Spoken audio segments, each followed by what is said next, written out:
In today's show, the Blazers are moving their assistant GM to the head coach of their G League team.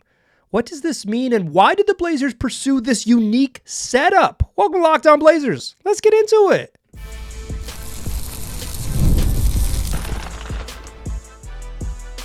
You are Locked On Trailblazers, your daily Portland Trailblazers podcast, part of the Locked On Podcast Network.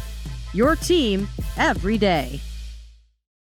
What's up, world? It's your past first point guard and Trailblazers reporter, Mike Richmond. You are listening to another episode of Locked On Blazers, part of the Locked On Podcast Network, available wherever you get podcasts and also on YouTube. Coming at you 3 days a week for the rest of August and the first 2 weeks of September. And then we're back 5 days a week as the season is fast approaching. And we'll get you 5 days a week, Monday through Friday, wherever you get podcasts, starting that second week of September. But for now, 3 days a week, check us out wherever you get podcasts. It's your team, Locked On Blazers. Make your first listens, your team every day. In today's show, I want to talk about a unique hire the Blazers made, announced on Monday. You are listening to Thursday, August 29th's program, and on Monday, the Blazers announced a unique hire, an interesting situation. They have promoted or moved or assigned, because he's not losing his other job, but Sergi Oliva, who's one of the Blazers' 3 assistant GMs, has moved over to become the head coach of the Blazers' G League affiliate. He replaces Jim Moran, who coached the Rip City Remix in their inaugural season last year. Moran was hired on Mike Brown's staff to join the Sacramento Kings. And so the Blazers had this opening on their minor league affiliate, in their G League team. And they decided, and it was officially announced on Monday, that Sergi Oliva would be the guy who takes the reins. A curious, like my first reaction, like, that's weird. But like a curious hire that came with some intention. And without like doing the thing where I have to say sources say throughout the whole episode, I'll just say it up top. To get some clarity on what this how this is going to work, I spoke with a member of the Trailblazers organization to give me some details on how it went down. So if you're into the source phrasing, a team source provided sort of the details on this hire and sort of how it went down. I'm going to detail it here. But I did some journalism, y'all. I don't always do journalism on the program, but I'm getting back to my roots and I did this journalism. First of all, this Oliva hire is for 1 season. The Blazers do not plan to have him be a multi-year head coach. They plan to next season hire a head coach. Whether that will be a long-term thing or whatever, the G League is not a long-term type of league. So, it's a place where it's a developmental league for players and for coaches, right? And so it's guys who are stopping through and moving on, and coaches are the same way. So Oliva will move to the role for 1 season, and when the G League season ends, he'll step back into assistant GM role. I would assume that he will operate, a dual role throughout the season, although he will have to focus on the G League because there is, they play a bunch of games. They play like something in the range of 50 games all told from the showcase to the regular season. Like it runs not as long as the NBA season, but several months throughout the winter. The way the Blazers have positioned this is that it's going to be Oliva is going to be the guy that allows them to do some sort of experimental, developmental, and strategic stuff at the G League level. And when pressed on what that meant, the person that I spoke to did not offer concrete examples of what exactly that means.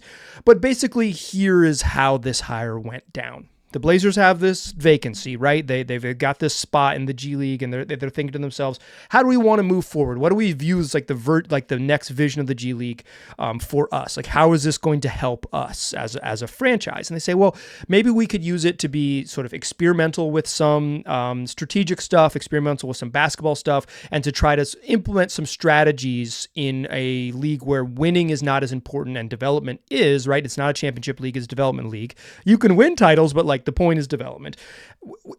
What would we do? Like, how would what are things we could implement at that level? And who's someone who could help us? Like, what direction do we want to go? Okay, we want to go with like kind of making. And I'll speak to more of this in a moment, but like taking a more analytical approach to development. Who could we hire? And basically, they're in the room, and Oliva says, "I could do it." And the Blazers are on board. Chauncey Billups is on board. The Blazers coaching, the Blazers front office is on board. This is not like they are not grooming Oliva to become an NBA head coach necessarily. In fact, he's coached in the NBA before. Like, he has coaching chops. I think his background is somewhat conducive to taking on this role. So here's quick background on Oliva. And I did this back in 2022 when he got hired by the Blazers. He was the third of the three GMs hired, and he was kind of like the analytical guy. He is a smart dude. He's got a freaking doctorate in computer engineering. Like, he's got a PhD. He's incredibly smart. But he grew up in Spain and spent 10 years coaching at the youth levels and then kind of rising up the ranks in Spain. And then he moves to the NBA and he gets a job in the front office with the Philadelphia 76ers working in the analytics department. And he works in Philadelphia for 6 seasons, kind of like working in the numbers world, the analytics world. And like, obviously the Sixers, under Daryl Morey, one of the most beefed up analytics departments in the league. Maybe not obviously. One of the most beefed up analytics departments in the league. And then he gets hired from there onto Quinn Snyder's coaching staff starting in the 2020-2021 season. And the way it was pitched by Snyder in the sort of public press release and in the public interviews when Oliva was hired was that Oliva was going to be the guy that was going to communicate, sort of take the analytics world, take the numbers world and bring it to the coaching staff. Because the challenge of, a analysis heavy approach is that sometimes it can be hard to communicate, hey, the numbers say we're best when we do this, to a basketball world. We're best when we do this, right? Like, to guys on the court, and make it not like, make it a little less black magic, a little less science, a little less nerdy, into like basketball stuff. And that's what Oliva was kind of hired to do in Utah, was to synthesize the numbers say we're best and we do this to a easy to communicate, easy to digestible way to say, this is why we're doing these things, because this maximizes what we're good at. In that way, like, if you think about the role that he had in Utah, and he was hired directly off Quinn Snyder's staff to be an assistant GM for the Blazers. If you think about that, that's kind of exactly what you'd want at the G League level, right? Like, that's the type of coach you would want to communicate those types of things. So when, like I said, like, there's this sort of like, the Blazers are going to do some experimental things and some new things. They're going to try some stuff. And I think this more means like letting the analytical side, letting the numbers side be a guide to how you want to work out in practice, how you want to try things strategically in games, how you want to try things strategically as you're developing players behind the scenes in the G League, like practices and such, and test them in an area where there isn't as much pressure, and test them with young guys who are sort of growing, right? Like, I think this is a good, I'll describe it as sort of an incubator for strategy and developmental ideas, right? Like, that's what this is, and that's what this hire is, and that's what Oliva is going to be tasked with to do. And he has some background that suggests that he's very capable of doing it. So what is this going to mean for the Blazers? Like, what does this look like? I think that's an interesting question. I think it starts with answering the question, like, how did the Blazers even freaking use the G League last year? Like, year one of them having their own G League affiliate after years of being embarrassingly one of the few franchises in the league that didn't have one and like didn't really utilize the G League. They, quickly put together a G League team in a matter of about 10 months, kind of rushed it out there because they valued the developmental side. And now they're making a sort of unique hire to maybe maximize or differently utilize this developmental arm. But how did they use it last year, and what does that mean going forward? Let's talk about that in the second segment, because for a young team like the Blazers, how you utilize your developmental parts, like how you utilize all of the things that are given to you to develop and become a stronger team from the ground up, is really important, right? Like, they're in a stage where the foundation matters, and they are tweaking what that foundation might look like. Let's talk about that in the second segment. Join me there, won't you? First, though, I want to tell you 3 words: passion, drive, and patience. It's the formula for winning championships, and it's also what keeps your ride or die alive. eBay Motors has everything you need to maintain your vehicle and level it up to peak performance: superchargers, roof racks, exhaust kits, LED headlights, and more. Whether you're into speed, power, or style, eBay Motors has you covered. With over 122 million parts to choose from, your number one ride or die, you're always going to find exactly what you're looking for. And with eBay Guaranteed Fit, your part is guaranteed to fit your ride every time or your money back. Because with eBay Motors, You're burning rubber, baby, not cash. With all the parts you need at the prices you want, it's easy to make your car the MVP and bring home huge wins. Keep your ride or die alive at ebaymotors.com. Eligible items only. Exclusions apply. eBay guaranteed fit. Only available to U.S. customers. All right. So, I think it's clear kind of what the Blazers want to do with Oliva in the G League, right? Like based on his background, and based on what my understanding of how this sort of hire took place. Like this is like a 1-year deal to kind of get you in the door and try the stuff out, and then we'll move from here. To be clear, the Blazers are going to need to hire one more G League assistant. They lost their associate head coach along with Jim Moran, their head coach, who left in the offseason. So they do plan to hire one more assistant coach, but there are 2 assistant coaches that are going to carry over and remain in place. So Oliva has a basketball staff, so he won't need to hire the rest of the staff, but they will hire one additional assistant coach. And I want to shout out Kenny's G League, a podcast all about the Rip City Remix, the only podcast all about the Rip City Remix. Go listen to it, available on all YouTube, all your audio platforms. So check it out. How do the Blazers use the G League? Right? Like I think that's a question. I would not think of it as a true minor league system, because it's not. To wit, the Blazers had a total of 4 call-ups from the G League last year. Taze Moore twice and Ashton Higgins twice. The first Taze Moore call-up came about a week after they traded for him, which means the Blazers, most of their scouting, most of their appreciation for Taze Moore came outside of the organization when he played for the Texas Legends in the G League. Like they said, that dude's pretty good. He doesn't play in our organization. They made a trade to acquire him. He was on the Rip City Remix. And then when they needed extra bodies, Taze Moore was the dude they called up. And then when they needed point guard help, they called up Ashton Higgins a couple times. And then eventually he signed a 10-day contract because they needed that help. Neither Taze Moore or Ashton Higgins are currently on the Trailblazers roster. This is not a situation where I would think of this as like, this isn't like necessarily like the G Leaguers aren't necessarily a path to the pros, right? Not for that. And it's just not a true G League. So the Blazers had those 4 call-ups. There was a 5th call-up from the Rip City Remix. It was Kevin Knox, who was playing for the Remix, got called up by the Detroit Pistons, because players that are not on, like the players that are not under 2-way contracts and other NBA contracts, they can be called up by other NBA teams. Like the Blazers, while they own and operate the Rip City Remix, the players on the roster are part of the player pool in the G League that can be called up to other NBA rosters. So it's not like a true minor league team like minor league baseball. I'm wearing for those of you watching on YouTube, I'm wearing my Albuquerque Isotopes hat. This ain't a Topes situation. The Topes go directly to Colorado. They go directly up to the majors. This isn't like that. The G League is a little bit different. It is a true minor league, but it's not a true minor league affiliate. It's a little bit different, right? So while it is, I would think of it more as an incubator program. It's like it's an incubator program for the 2-way guys that move up and down, and 2-way guys on NBA teams. Each team is allotted 3 2-way contracts. These are not NBA contracts. These are G League contracts with a route to the NBA and all of that. Like, but every team gets 3, right?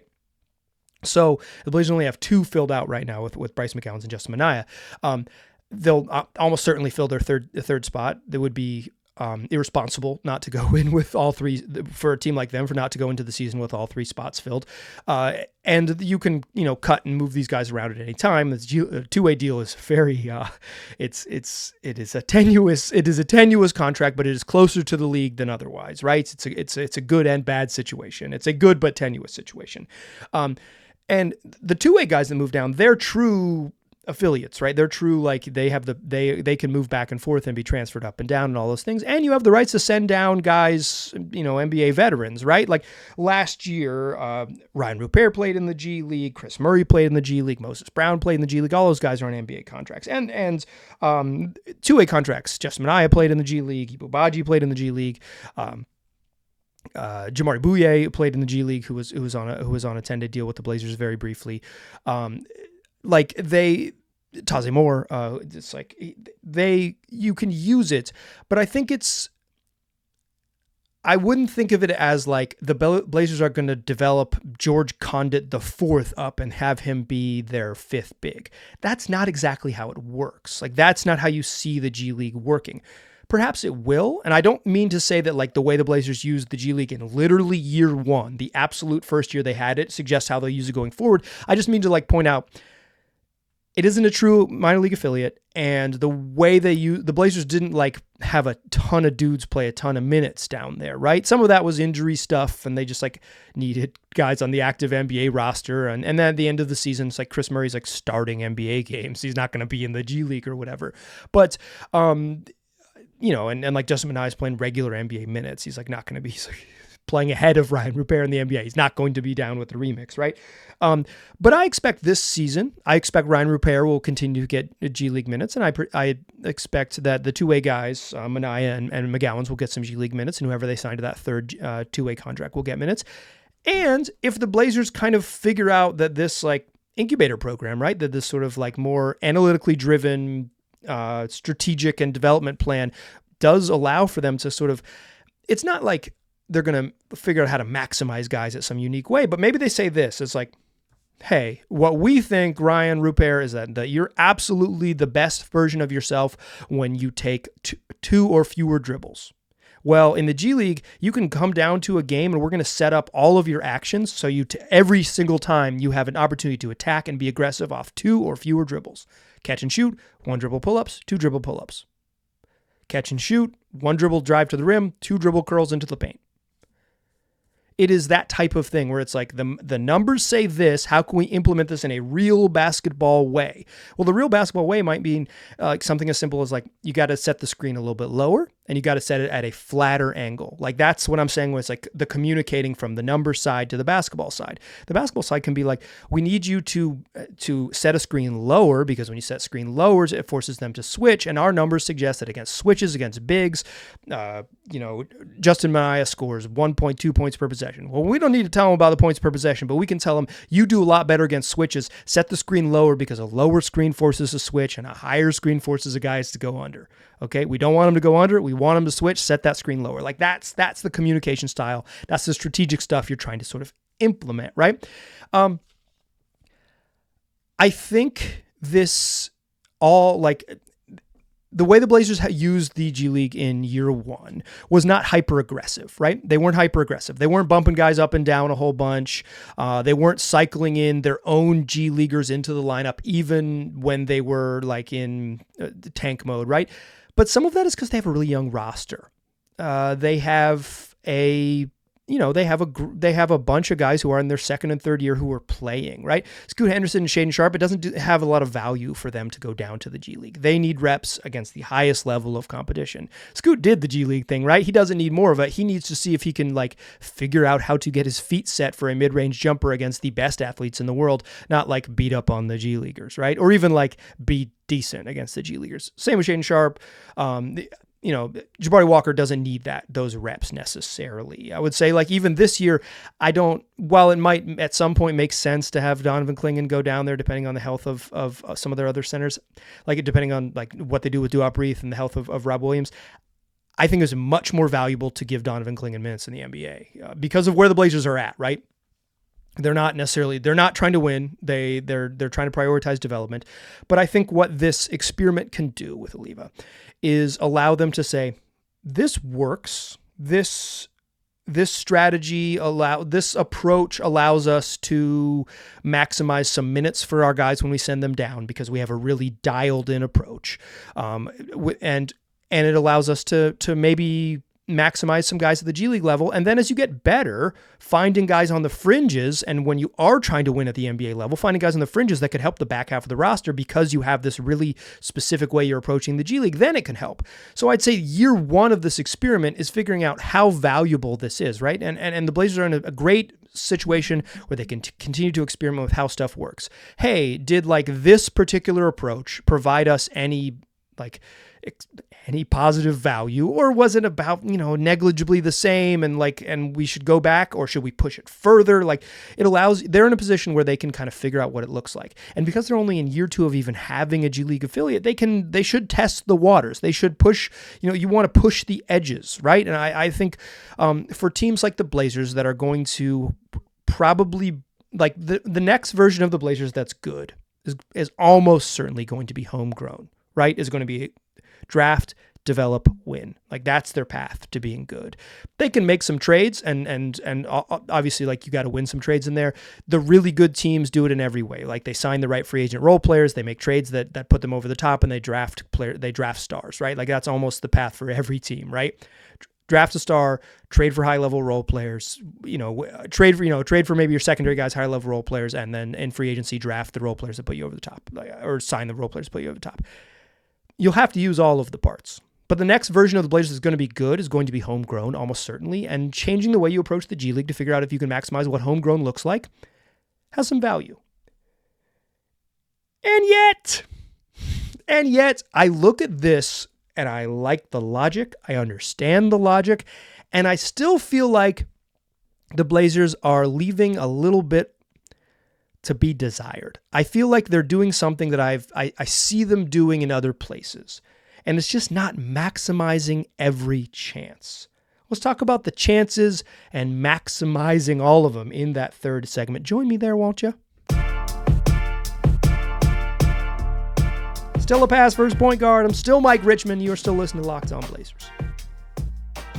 I want to say this before I get into this any deeper. I get it. I get the Oliva thing. I think this is interesting. He has a background in coaching. He has a background in analytics. When they put their heads together, the Blazers decided, this is the direction we want to go. Who's the best person we could hire for the job? Oh, he's sitting right here at the table, right? But I mentioned this at the top of the show. The G League is about development.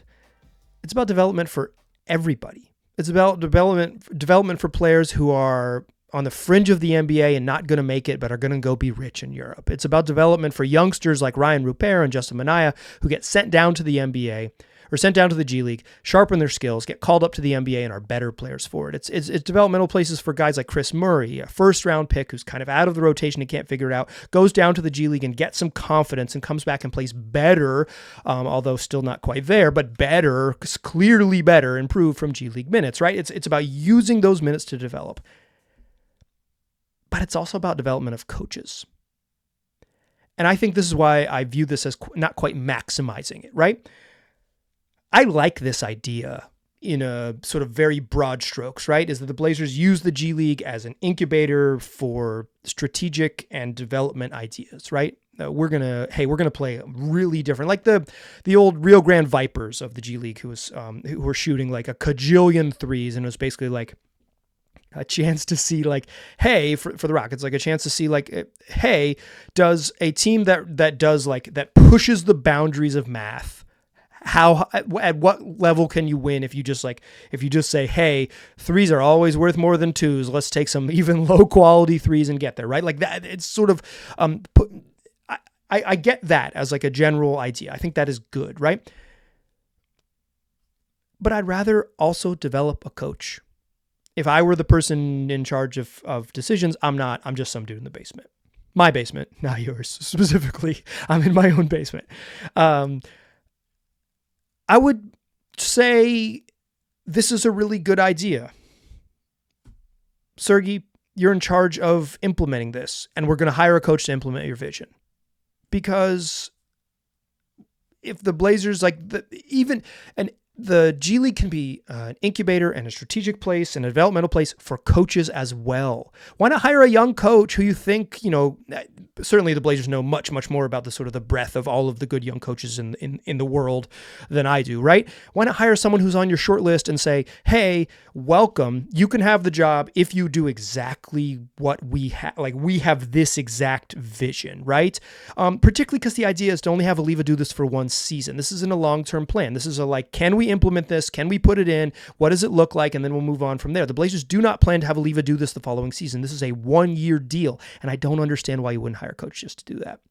I don't understand why Oliva can't be the guy who communicates directly to the coach. Here's what we want to do. He can go to all the games. He can all those things and maintain, and then you can be maximizing every spot, because maybe you're going to find this valuable coach. And I don't know that you're going to find the Mark Dagno head coach of the future, right? If you get the right guy in charge of the Ripsody remix, but you might find a really intriguing assistant coach of the future, like Jim Moran now getting hired in Sacramento. You might find someone who is clearly both good at communicating with players and communicating with the front office about ideas they have and implementing a front office strategic plan down to the players. That's like the test of a great young coach. Why not maximize that spot? It feels like the Blazers do this a lot with stuff where it's like, I get what they're doing. I get where they're going. I don't think it's a negative. Like, I don't think Sergi Oliva coaching a year in the G League has any negative effects whatsoever. Zero negative effects. It's like a neutral.